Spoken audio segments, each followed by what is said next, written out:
Today on how to break the S10, we have our license plate marker lights. At least the cover. The socket goes into here. And of course, when you turn the headlights on, it shines on your license plate. Well, these were burnt out. I tried to clean up the connection because I put new bulbs in and they wouldn't light. And they were so corroded that the contacts broke off. So now, no license plate lights for me, which can be an issue. And I was looking in my friendly neighborhood manual here for my license plate lamps, and I'm seeing that brown is power in, black is ground. Of course, you have two of them, and both of mine did this. So it'll be some time before I could go to a junkyard to pick up new sockets, saying I could find ones that were in decent shape that didn't have the same problem. And at the same time, I'll probably pick up new housings as well. So in the meanwhile, I have a bunch of these that I bought for another project. You get a whole big bag of them from Amazon for like $8, and I think I got 8 or 12 of them, and I don't need them all for that project. So now I'm trying to figure out, can I modify this housing to accept the LED white lights? I would prefer to keep this housing because this is what reflects the light onto the license plate. And with these being LED and stupid bright, I really don't want them blinding other people. And then, of course, with that, you end up with an officer pulling you over saying that you're blinding someone. Well, it could happen, but I doubt, but you never know. And this is exactly the same size as this, where the old bulb socket went in. These are put in place with a retainer clip, so you have to keep these little knobs on the side because that's where the clip slides down and locks it into place, and then that way it doesn't fall. So now I gotta figure this out. I could try and disassemble this, which it's glued together. So that's probably not my best option. I was thinking about drilling this out, but use my pinky because that's the only one that really fits. As you can see, the clear in the housing is actually the same diameter as this. So I can't really, if I drill this out, I would have to go all the way through to here to be able to get the clear out. So then that way I can put these in somehow. So that's really not going to work. So now I'm in a quandary. Do I just run it as is and wait to replace these after the fact? Do I just put one of these in, cut the socket off, put this in the hole where this was, and hope for the best?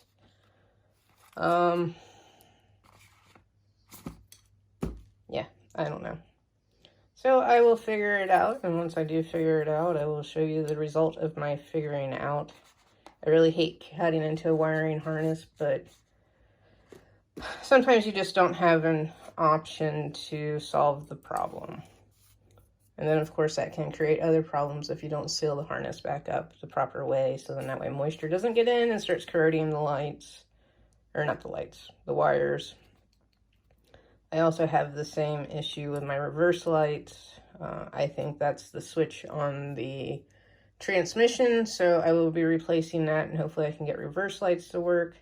A previous owner's solution to that was to install a light switch and a light at the back of the vehicle for the reverse light.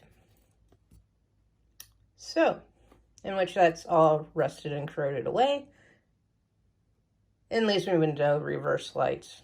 So sometimes it's a challenge trying to get out of places because people don't realize you're backing up because you have no reverse lights. So Wiring, love it. Can't live without it. It's my favorite thing in the whole wide world. Not really, but all right. So once I figure this out and how I want to go about it, I will append to this video. Thanks.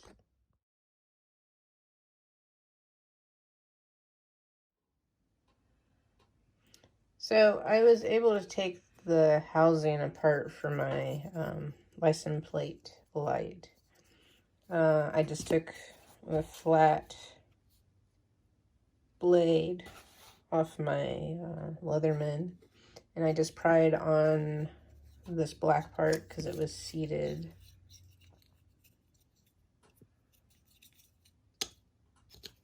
Like so.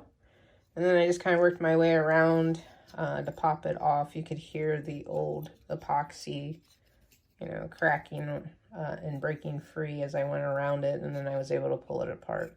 It looked like they thermoformed the clear into the housing itself.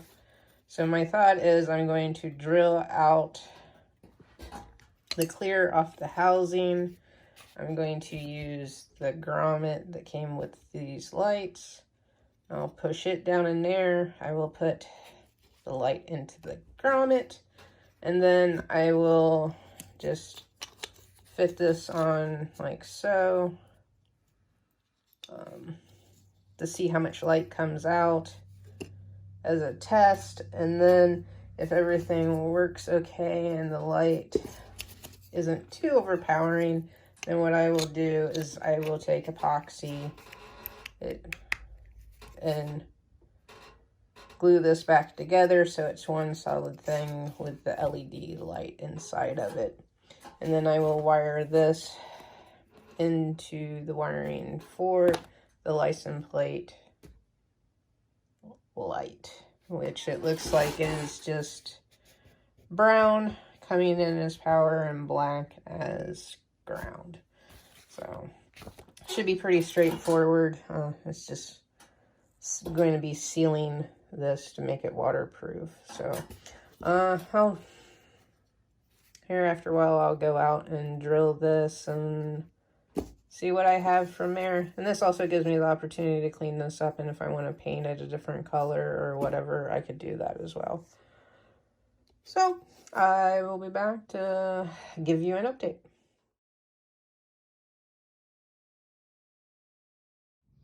Okay, so I figured I was going to go this route. I took my step drill and drilled out the clear plastic that you recall was here. Drilled it out as far as I could go without drilling into this back part, because like I said, you need these two notches for the retainer. And I didn't want to drill it out so much that this came apart. And then I took the Dremel and I cleaned up the hole, the rest of the clear, and cleaned up the hole a little bit. And of course it's not quite big enough for this grommet to fit into, but surprisingly, trying to do this one-handed, if I take this back of the housing here and put it in here, this fits perfectly. Fits right in there, nice and neat, flat. Holes about the same size with a little bit of space. So I figured when I epoxy this, I can put epoxy either in the back here to keep it in place, like into these notches, or I can put a dot in the top. And when you put your cover on the housing, it would look like that. This is nice and neat and tidied up. Just wire in your wires and you should have a nice LED license plate light. I don't know whether I'm really going to need two of them, because I have a feeling this is going to be really bright. Of course, if it's really bright, then people can read your license plate. I don't like that, but hey, whatever. So tonight, what I'll do is I'll temporarily wire this and see how bright this is for a license plate light, and see how it works before I permanently wire it in. So there you go. Like I said, epoxy to put this back on. I'll probably clean these up a little bit, maybe paint them a different color and that. And I still have this to reflect the light onto the plate instead of off into people's faces. So tonight, like I said, I'll temporarily hook it up, see what happens, and we'll go from there. We're curious how I put the housing back together again, and also the LED light into the housing. So when I drilled the hole and ground it down flush with the back of the black housing, it actually fit in quite snugly, and if you put it in a certain orientation, it would almost snap in, so it wouldn't really move. But if you hit a bump, it would definitely probably pop out, then you'd have it hanging out here. So what I went ahead and did was I took the hot glue gun and hot glued in the slots where the old socket would lock into place. There was enough of the LED light lens off the back that it gave enough contact surface to glue, and I did that on both sides. This shouldn't get hot enough to weaken this glue or to deteriorate it, so I figured that would be my best option instead of trying to deal with epoxy. I used the glue gun also to glue the two housings back together. So now you have one complete unit. I did not end up using this grommet. I was hoping to use the grommet, but there wasn't a way to drill it out big enough without losing this back portion that you need for clipping on. So that's how I put it back together. What I'm planning on doing is just hooking this temporarily to a battery, putting it up by my license plate light or license plate tonight to see how bright it is and see if I would need a second one. I don't think I'm going to need a second one on my plate, but definitely try that. And so I was going to paint this. I decided that having a license plate light at night would probably be more important than painting this at this time, but maybe later on I'll paint these or get another set and that. So all right, well, I will show you the test of this contraption that I came up with tonight and show you what it looks like. Thanks. So I just did a temporary hookup. I just have it sitting in the hole for the lens just to give it a try. And I have just a 12-volt battery that I just have it hooked into, and it does give off enough light for the one side. I think I will have to do the other housing as well.